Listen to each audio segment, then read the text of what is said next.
This station is now the ultimate power in the universe. This table is really tilted. Excuse me? Am I gonna get a chance to speak? Maybe I should take that back. Denied. Damn, son, where'd you find this? Take a giant step for mankind.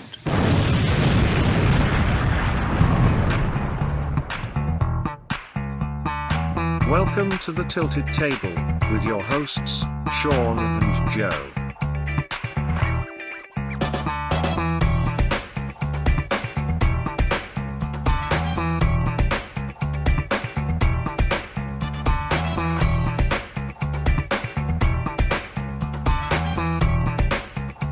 Folks, welcome to another episode of The Tilted Table, the internet's answer to a question that no one asked. My name is Sean Landon Clark. And I am Joey Joe, the Fracky Mac.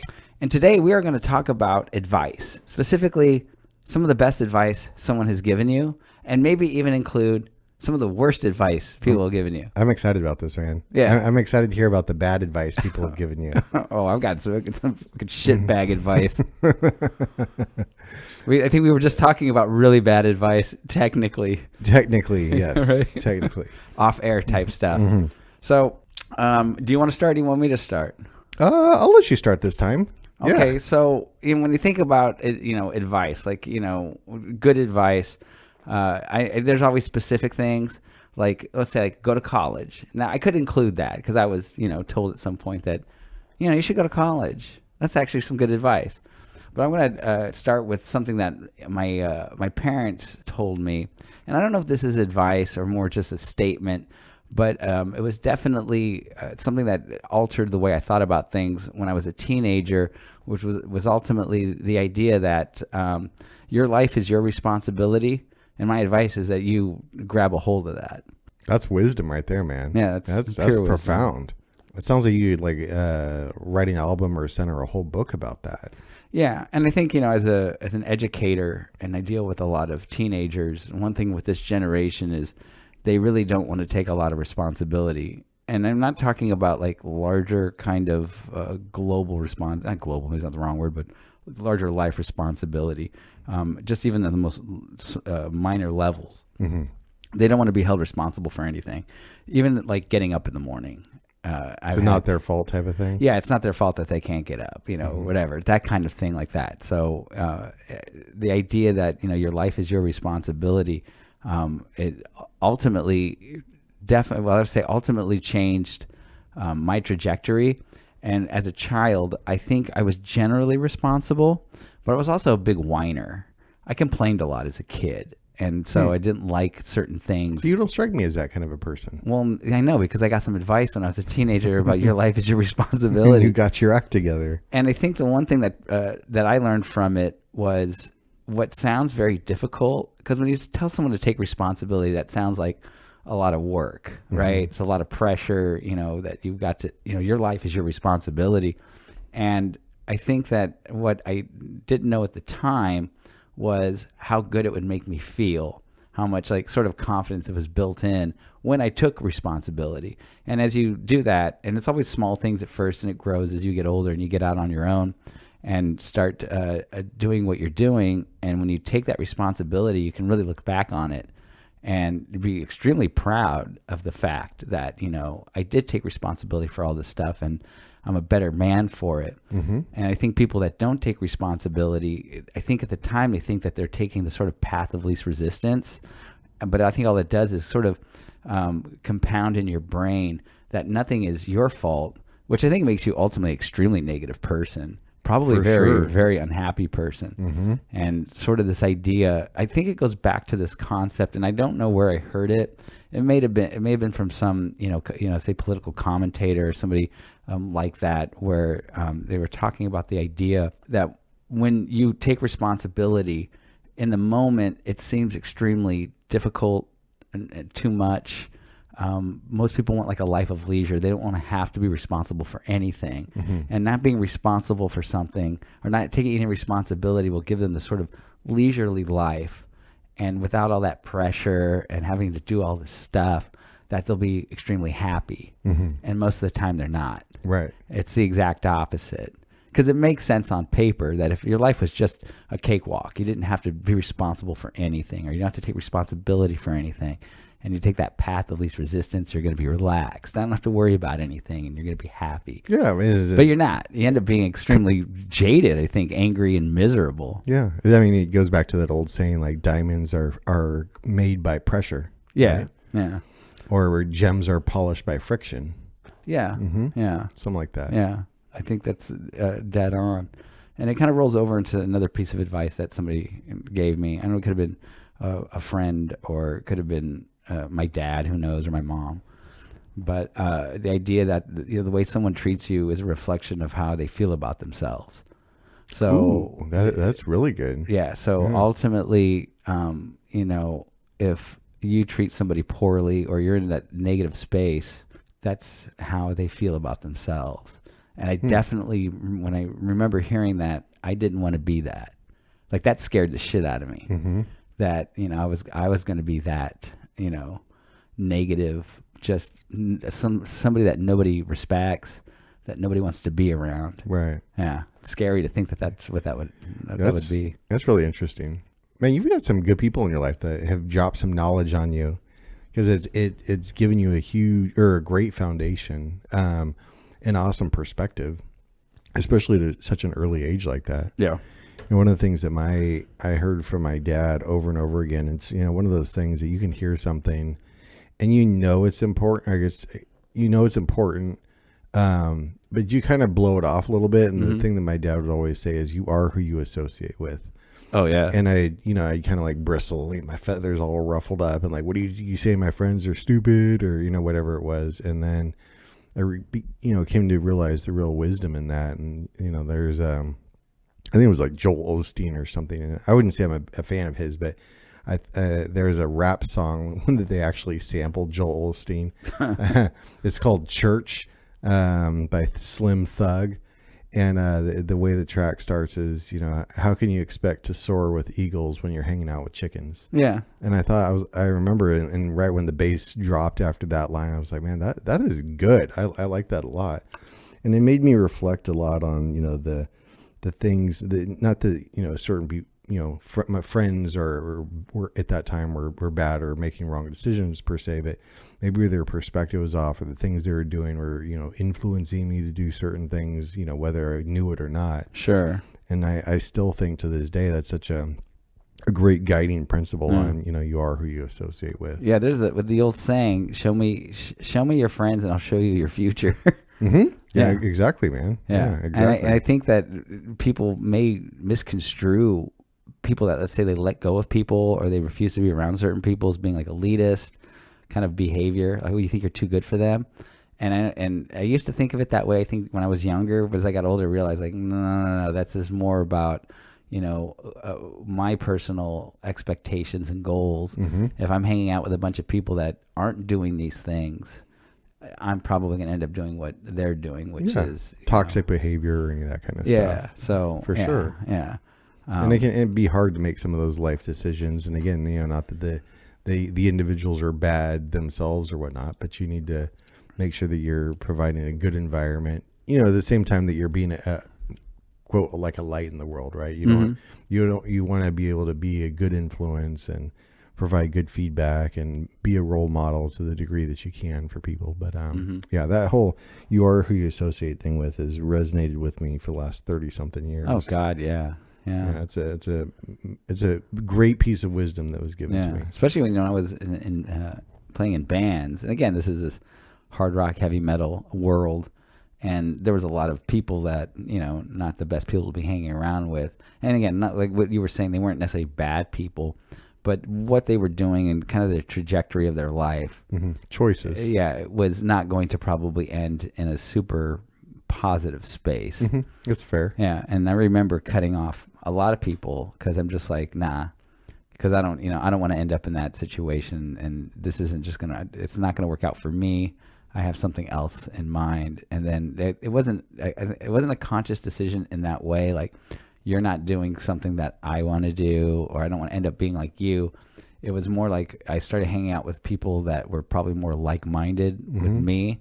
and you just find yourself sort of, ditching people out and replacing them with people. But it wasn't like I was thinking like, oh, these are quality people, and you're a loser. You're a scumbag. Yeah. It was just a natural transition, but I realized that I was drifting towards people that were definitely in a circle that I wanted to be in, that was going to be more aligned with my own thoughts and goals. Yeah. People of principle, people that have direction. Yeah. And they're not just floundering around, with randomness or whatever going on. Yeah, absolutely, man. Well, I'm really proud of you for having that and sticking to your guns, because it's real easy to be like, well, I want to be the nice friend, or I'm just going to stick around and I'm not going to make, it could be a really hard decision is to let certain people go. Not that you like hit the delete key or something and nuke them out of your life, but there's got to be some healthy distance in there. And it's something that happened to me last week. I got a call from my old drummer. Again, this is a guy I played with in high school, and I talked to him maybe once every 2 or 3 years. He'll pop up out of nowhere. And this is a guy who has lifelong battles with alcohol and drugs and all kinds of shit. I don't think he's ever lived in one place more than a couple of months. He's like a total nomad. Wow. And he calls me up. He's in San Diego in a rehab facility. And we had a great conversation. He's been clean now for about 90 days. When he's clean, he's, very intelligent, very lucid. And we're just talking about, hey, what's been going on, whoop-de-woo. And the first thing I thought of as he was talking, I was like, this is exactly the reason why I sort of disassociated with him at some point. Because if I was hanging out with him, I'd be in that rehab facility sitting next to him. Yeah, you get just trapped in the vortex. Yeah. And whether you unwittingly kind of play along with certain decisions, then you realize you wake up that one morning, you're like, how in the world did I get here? And it was a lemony snicket, a series of unfortunate events type of thing. Yeah, this guy's 50 years old. He's never held a job, really. At 50, what are you going to do at this point in your life? You have no education. You've never really worked, and you're in a rehab facility. What are you going to do when you get out? What's your life amounted to? Yeah. And so, and I thought about that. It's just like, when you look back at your teenage years into your 20s, there definitely are decisions that are being made that, put you on a road. And once you go down that road too far, I'm not sure there's a whole lot of opportunity to turn back and take a different road. 100%. Yeah. I mean, another one that's been around, I'm sure they've been saying this for a couple thousand years, but the whole pride goes before the fall type of deal. When I heard that as a kid, it didn't resonate with me. That sounded like some little Aesop fable or a little quip in a fortune cookie or something. But yeah, I realized, probably about 20-ish years ago when I started getting my stuff together, that that's a big deal. Things like ego, as soon as you can like tamp that down and be more empathetic towards other people, or try and understand their perspective first. I think that altered my own personal trajectory. So in terms of like wisdom that was imparted to me, the pride goes before the fall. That's something that I might not wanted to have heard or understood at the time that I heard it, but now it's something that's always on my mind. So yeah, man, you and I both have good people that have been circling in our orbits and giving us these little pieces of wisdom. Oh yeah, for sure. And we're still growing. Well, you never stop learning. Yeah, that's a fact, man. And you never stop making mistakes. I mean, I fuck up constantly. Yeah. Right. But I think it's it's part of the life adventure. Yeah, it's part of life's adventure. But also, if you lay that foundation of things that you hold as your foundational beliefs and values, even when you make a wrong move, you're going to be able to correct it and get back on track and go like, okay, so. But if you don't have that, you're definitely going to be spiraling. SOL. Yeah, you're shit out of luck. So what I'm really excited to hear about, though, are some bad pieces of wisdom that people have given you. I'll give you one that I think is a bad piece of advice that somebody gave me. And I don't know who gave it to me, but I do remember being told this probably by multiple people, which is never give up on your dream. And I know that people will say like, well, wait a second, you're telling people to quit on their dream. The idea of never give up on your dream, I think is kind of bullshit, because at some point, whatever this dream is, it may not be working, and you're going to have to pivot, right? So, and I'm going to use the musician angle. A lot of people that when I was playing, this is what I'm born to do. I'm never giving up. I'm going to never stop and I will make it. Like that kind of attitude, Right. which I appreciate. But there's also reality that comes into play. And I know a couple of people that have been following their dream for 30 years and they're still in the same place they were 30 years ago. They haven't had any self-realization over it. No. And the sort of stubborn, bullheaded kind of idea that they've bought and sold themselves into this idea so much that they refuse to pivot. And I think their life's a lot worse for it. I know for a fact that, they struggle with all kinds of things. And the idea that at some point, your dream either, and I don't say give up on your dreams, at minimum, you should reevaluate your dreams and start thinking about what other dreams exist. And to some people that might sound kind of sellout-ish, but I don't think that that's the case. Everybody wants to be ultimately happy. So you can choose whatever career you want or whatever path you want to take. I want to be this. I want to be that. I want to do this. I want to do that. Right. But I can tell you what you really want. You don't want to be X, Y, Z. You want to be happy. That's ultimately what you want to be. Correct. So pursuing this dream might initially be that path of happiness. But if that's not working, you're not going to be happy. And so at some point you may have to pivot and say like, what else is out there that is going to make me happy? Because this isn't going to work. At some point your dream will no longer make you happy, especially if the dream isn't really working out for you. It's not happening. Either that or you get it like, I think you just touched on, an aspect of materialism. Like if I get the fill in the blank, I'm going to be fulfilled and I'm going to be happy. Yeah. And then you get it and then you're like, I need more. Or that didn't do it for me. Or it's like old and stale now. I want the new thing. Right. Shiny new objects type of deal. Yeah. Because we talked about this on another podcast. It was like older people stop dreaming. Like they don't have any dreams anymore. You have dreams when you're a kid. I want to do this. You have all these fantastic ideas in your head. And I think that's sad, but I also think it's sad when you pick a dream and you hold on to that one thing forever and ever, especially when it's not working out for you. No self-realization. Yeah. And an idea that there's a million ways to be happy. And that means there's a million dreams that can be had. So you got to figure out, how to switch out on that. So I think it's bad advice to tell somebody to never give up on your dream when the advice should be, you should never give up on dreaming. Not a specific Very well dream. said. Yeah, very well said. You should make that on a t-shirt or something. Maybe that's my next dream. I want to be able to sell shirts. Yeah. Right? Hey. Sell merchandise, right? That works, man. So yeah, I think that's some bad advice that I've been given, but I don't think it was bad advice. I don't think I felt it was bad advice at the time. I think in hindsight, I felt that's kind of I think that's bad advice. Right. Yeah. I read. What's funny thing is, when I was in college, so I know we talked about this before as well. So I was a chemist and I was pretty darn good at it. And then, I got into like rave culture. And then I think that circles back to the whole you are who you associate type of comment. And, that's again, good people making maybe some decisions you shouldn't have made.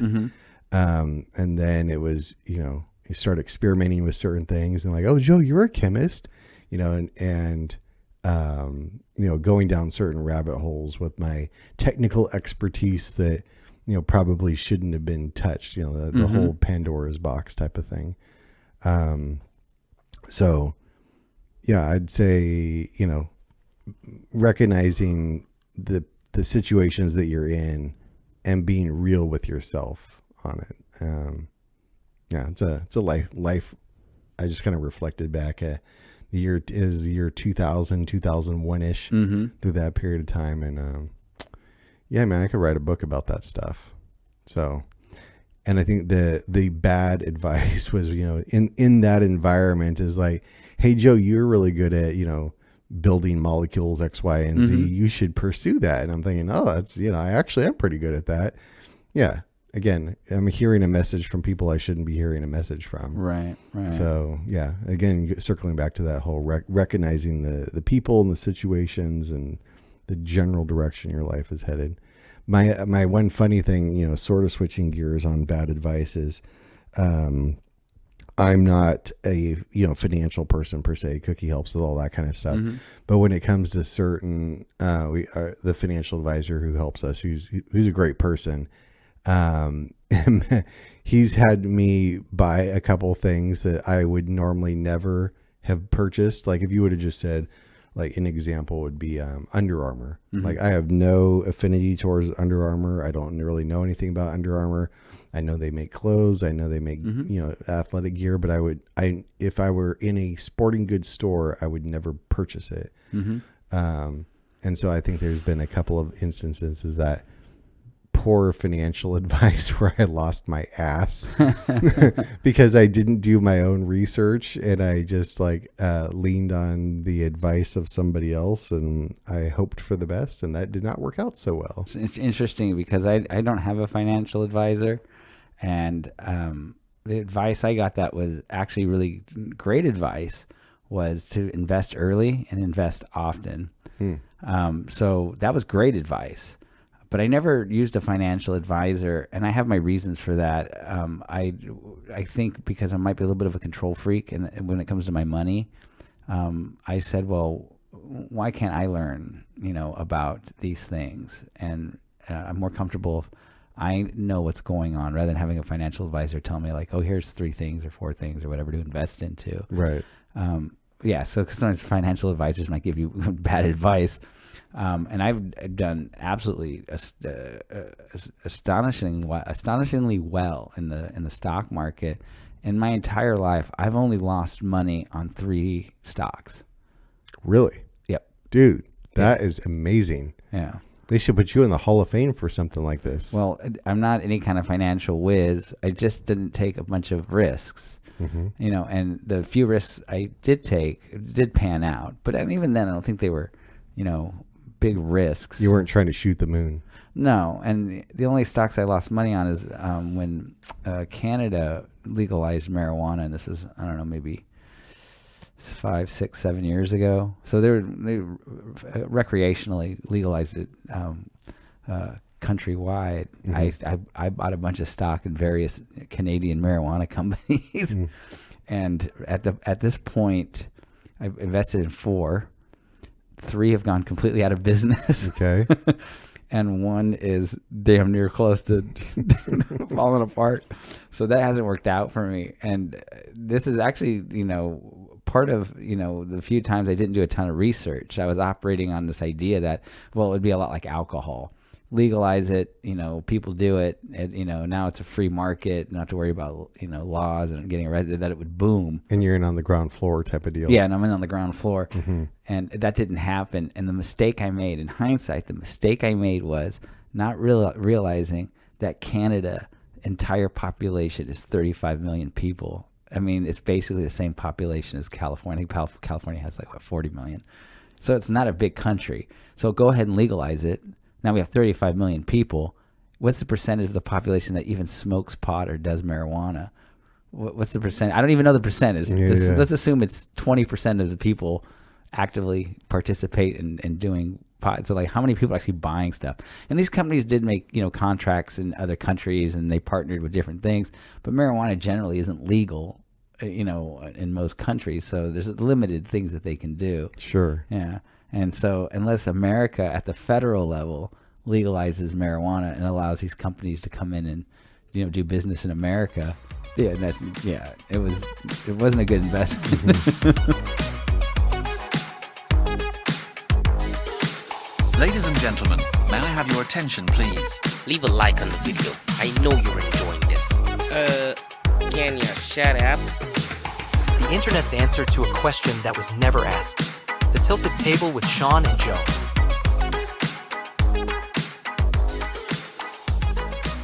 Well, on the other end of my age spectrum, so when I was a kid, I've always been a huge Kenny G fan. I know that sounds kind of funny, but our podcast is done. Right. This is the last episode.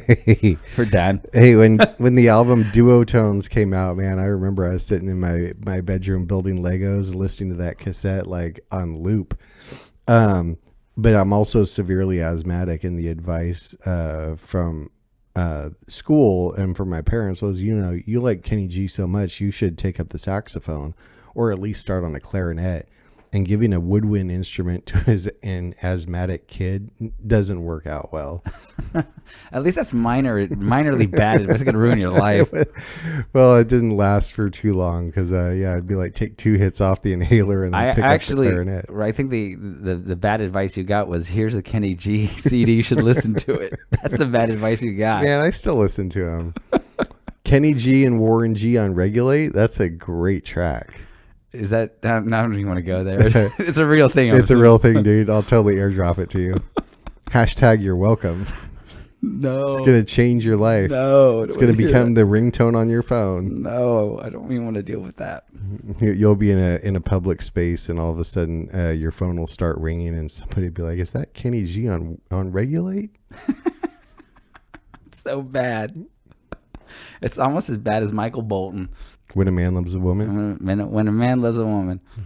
I'll give you a time that I got some really good advice from a colleague of mine when I was a newspaper reporter up in Oakland, Rob Kuznia, who eventually won a Pulitzer Prize. This is how good of a reporter this guy is. I can't remember what the conversation was. Mind you, this is 20 years ago. We were having a conversation, and I was talking about some kind of negative behavior. I don't know if it was something I did specifically, or I can't even remember what it was about. But I had made this comment like, well, I know that it was not the right thing to do. Mm-hmm. And somehow I was positioning that somehow like that people who do, things that are negative and they don't know that they really think that it's okay, or they don't get it, that it's bad, that they're somehow ignorant. Sure. And somehow I'm not ignorant of it. So at that point, I'm like smarter than them, or maybe I guess maybe the way I was justifying it in my head is that I'm not as dumb as those people because I'm aware of it, of this sort of negative thing. Okay. Right. I see what you're saying. And I remember he looked at me, he's all, when you know better, you're required to do better. That's why you're way worse than them, because they really honestly may not be totally aware of what's going on. Mm-hmm. You actually are, and you're still doing these types of things. So yeah, the whole idea that when you know better, do better. And that, I like that. That really hit me. And I mean, it seems obvious, but at the time it didn't seem obvious to me. Mm-hmm. When it was articulated to me, it was always like an epiphany, like, definitely like getting, punched in the face, like, oh shit. That should be like a license plate frame or something. Yeah.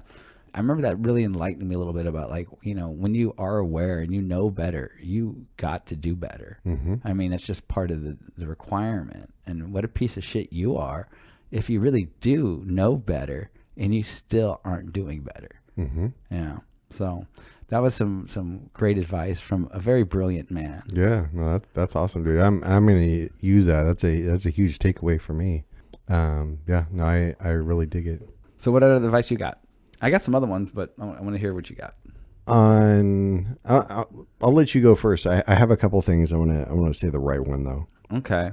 So a really good piece of advice I got is, and this is coming from my mother specifically, is your word is your bond. Mm-hmm. And the idea that regardless of how small some kind of commitment is, if you say you're going to do something, you got to do it. You got to stick to it. And I think that people say, like, well, that sounds, kind of, not to say generic, but like, that makes sense, right? Stand by your word. But I think it goes back to sort of that circle of friends, mm-hmm. Show me your friends, I'll show you your future. The more that I stuck to my word, the people that don't stick to their word just dissipated, out of my world. Mm-hmm. So now I have all these people around me that if they say, this is what I'm doing, or this is what I want to do, or this is how we're going to work, I didn't have to worry too much about whether or not they would come through, or they follow through, whether or not they were trying to rip me off or trying to scam me. And over the years, it definitely helped me with business ventures. It's helped me with investments, where I am dealing with people that when they say, hey, I got this thing, do you want to be part of it? The confidence level is 1,000,000%. That I know that if, we, put time, effort, money into something, that if that person standing next to me says, I'm doing A, B, C, and D, then I know that it's going to go through. And the flip side is obviously on my end, it would be the same thing. And it's not just like, I think when people talk about your word is your bond, I think they talk more about friendships, that's sort of like people are going to be there for me. And that's part of it. But I think it also expands into professional and financial success as well. Sure. That, when you think about people getting together, and especially when you start dealing with large amounts of money and people want to start something or do something, that a lot of those things don't often happen because people flake, or in worst case scenarios, people get ripped off or scammed out of something. Right. And yeah, when you operate that your word is your bond, and you sort of filter out the people that don't live by that rule, and you find the people that do live by that rule, you're going to be successful, not only in terms of friendship and having people that have your back and people that are there to support you, but when you start getting into more professional financial dealings, financially you're going to grow and be much more successful. You just defined integrity. Yeah. Yeah. That's awesome. Yeah. Especially when you think about, the amount of fake gurus on the internet and people doing crypto scams, like if you invested in a Haktua Girl coin, you got burned, right? Like surprise. Right. And so, it's definitely something I think that is a basic kind of saying. And, stick to your word is your bond, that handshake kind of thing, that it just seems like that's all it is. And it's maybe kind of more in a regional kind of feel with friendship and support. And, if somebody says they're going to come through with something, I know that they're going to come through. If they say they're going to be there for me, they're going to be there for me. And we have that a back and forth. But it does extend, I think, into a larger realm of financial and professional success. I think you should write a book about that. No, I'm not qualified. It can be the next in your long series. Well, there is one that popped in my head that's, I've heard this ever since I was a little kid. I mean, I heard it from my dad so many times, and it wouldn't just be like once a day. It'd be multiple times a day, and be driving in the back of the car, and he would say it, and it was, I'd have like the biggest giant eyeball roll ever. And the thing my dad would always say is, God loves a humble man. And I just, I heard it so much that I just shut it out of my mind. Yep. It was kind of like a Snoopy and Peanuts, where the teachers were like, wah, wah, wah, wah, wah, wah, right? I didn't want to hear it. It didn't mean anything to me. And then it is, you succeed in certain areas of your life, and you get accolades and awards and certifications or whatever it is, right? You can go straight to your head, to where it goes back to the ego, and can you fit it through the door type of a thing. So I think that's always been, once I got my head screwed on straight, one of my kind of guiding principles is humility, and whatever it is that you and I might be blessed with, that we have the perspective that it's a gift, it's something that we're not entitled to, and to be a good steward of whatever those things are. Sure. So, yeah. So being humble and maintaining that level of humility in good times and in bad times is been, I'd say one of the bedrock foundations of my own character. Yeah, for sure. And that's actually on my list too of good advice. My dad was an extremely humble man, and he failed badly at a lot of things for a very long time. And he finally found success. I guess, what is it like, you fall off that horse 20,000 times. It's the last time you get up. And the last time you get up, you're going to hit. And yeah, he was an extremely humble man. I don't know if he ever specifically said to me to stay humble, but he would always talk about how mass failures, and I mean, like filing for bankruptcy, my dad would completely blank Trump out with the amount of times I think he filed for bankruptcy. So as a child, it was a rough run because he constantly was trying to get something started, and it was just all bad, always. But he learned, and he finally found his spot, and struck some gold. And he was a very humble man. And it was sort of that whole idea, never forget your roots, never forget the sacrifices others, made on your behalf. That kind of idea. Never forget to say thank you to people, those kinds of things, right? 100%. And never forget that, everything comes at a price. And whatever success you have, there's sacrifices that are being made, and it's ultimately at the end of the day, it's not always about you. It's never about you. Yeah. So. There was a thing I heard that I thought was pretty profound. It said the price of anything is the amount of your life you're willing to pay for it. Yeah. Sure.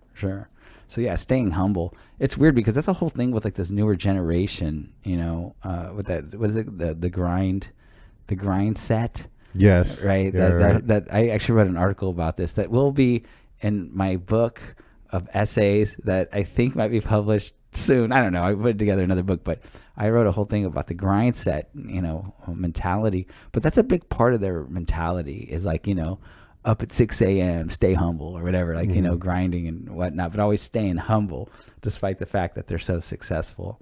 Whether they are or not, I don't know, but it's definitely something that, it should be a part of that. Yeah, perspective. Yeah. Mm-hmm. For sure. Do you, before we get out of here, I want to hear another bad piece of advice that you got. Another piece of bad advice I've gotten is if you believe you can do it, you can. And I hear this a lot. That's like one of those quippy things. Yeah, but this goes back to the follow your passion or follow your dreams idea. If you believe you can do it, you can. I think that's bad advice because if I believed I could be the greatest basketball player ever, it would never happen. There's no way it would happen. I'm 5'8", white guy who can't shoot a basket. And we're going to piece this together so it flows a lot better. There's no way I'm going to be doing the NBA. Okay, so I get it that there's this idea that if you do believe, you can do something, that you can do it. Mm-hmm. I think it's not accurate simply because when you constantly believe you can do something that you can't do it, it takes away from you recognizing what you can do. So rather than tell somebody that if they believe they can do it and they, just dedicate themselves to it, they can do it. I think it's better to say, learn what you can and cannot do and focus on the things that you're good at. So I think when you blindly follow the idea that if I believe it, I can do something, I can get it done, it strips you away from being able to focus on the things that you're actually really good at. And being a realist. Yeah. Yeah. And I know people don't want to hear that, follow your passion, follow your dreams. I'm shitting on all this stuff, but I don't see it that way. When you are good at something or you recognize your strengths and you focus in on those things, you will accomplish great things. And again, if the ultimate goal is to be happy, which I think that's the ultimate goal, you will be happy when you focus in on the stuff that you're really good at. You master those things and you become superior at those things, whatever those things are. Mm-hmm. And trust me, that will make you happy at the end of the day when you're really, really good at something. Yeah, no, for sure. And yeah, I totally dig it. And that's just real. And you're not kidding yourselves or living in some kind of bizarro fantasy land thinking that you can do things that just aren't in your reach. Right. It's kind of like, my quick aside is, I like playing on my turntables. I know I'm never going to be headlining Coachella or playing in festivals or anything else, and I understand that, and I still have fun with it, but I stay in my lane, I guess is a good way of putting it. Yeah. And again, I think a lot of people will look at that and say that's a negative, that you're either selling yourself short or you're giving up on some kind of dream or passion. But again, I think it goes back to the idea that if the ultimate goal is to be happy, I think people don't realize that when you really learn what you're really good at and you focus in on those things, that you're going to end up being a much happier person at the end of the day. You're going to be much more successful. And content. Yeah, for sure. Yeah. So I've blogged every Friday for the last 2+ years. And my blog is called Thoughts from JP and Patrick Willis the Cat. Mm-hmm. And I'm always quoting Patrick Willis the Cat. And one of the things that he told me here 2 weeks ago, I thought was pretty profound. And it was, when you're born, you look like your parents. And when you die, you look like your decisions. And I think it goes back to, a wise man is slow to speak type of a thing. Yeah. And a lot of times, people make a comment or ask a question or say something controversial, and most people just want to jump on top and pounce on the comment and shoot their mouth off and, just and it destroys relationships, and people, aren't the most intelligent. So that whole being mindful of the things that you talk about before you answer the question, or even if you have any momentary qualms, like run it through your head real quick to see how that might be received. Sure. So that whole being slow to speak, and being thoughtful and mindful, I think that's a great piece of advice from Patrick Willis the cat. Yeah, and I think that there's a famous saying that says, like, a wise man says few words. Mm-hmm. Yeah, there's the whole idea that when you be very careful, think about what you're going to say before you say it. Yeah, that's powerful advice. I still haven't quite learned that sometimes, and I don't say anything negative, but I often, I think I'm more quick-witted than I am. Because I'm fairly quick-witted, but I'm not. You're super quick-witted, man. I think I fake it really well, but I think there are times when you're maybe in the heat of the moment and you really think you've got some kind of, amazing thing you're going to say, or some piece of advice, if it's oddly enough, some piece of advice or some kind of, profound thought, and you just blurt it out and realize, like, oh, well, that probably wasn't something I should have said. Yep. Fail. Yeah. So, you're right. Yeah. Obviously this idea that, the sort of thinking before you speak, that's great advice. And most people don't do that, especially in this day and age, Well, yeah, you had all of the keyboard warriors, the trolls, that you see a comment you disagree with, and you got to jump in there and say, some derogatory whatever. But yeah, just that calmness of mind to, speak the truth. Yeah, so, for sure. Yeah, and I remember as a kid, my parents would say something like that: "Think before you speak." Yeah. And in one ear and right out the other. And fast forward later in life, and it's something that I'm very mindful of. Yeah, it's the old saying: it's better to stay silent and let people think you're stupid than to open your mouth and prove it. Yeah. Facts, man. Yes, that right there is called wisdom. Mm-hmm. I have an important announcement for you, so stay tuned. Yo, that's some next level shit, bruh. So you got me. Big deal. The internet's answer to a question no one asked. The Tilted Table with Sean and Joe. Folks, thank you for tuning in to another episode of The Tilted Table, the internet's answer to a question that no one asked. I am Sean Landon Clark. And I am Joey Joe, the Fracky Mac. And here's some good advice. You should like, subscribe, ring bells. We're on all major social media platforms at The Tilted Table 1. So do it. Yes, send us a text. Send us some questions. Oh, we're out of here. Peace.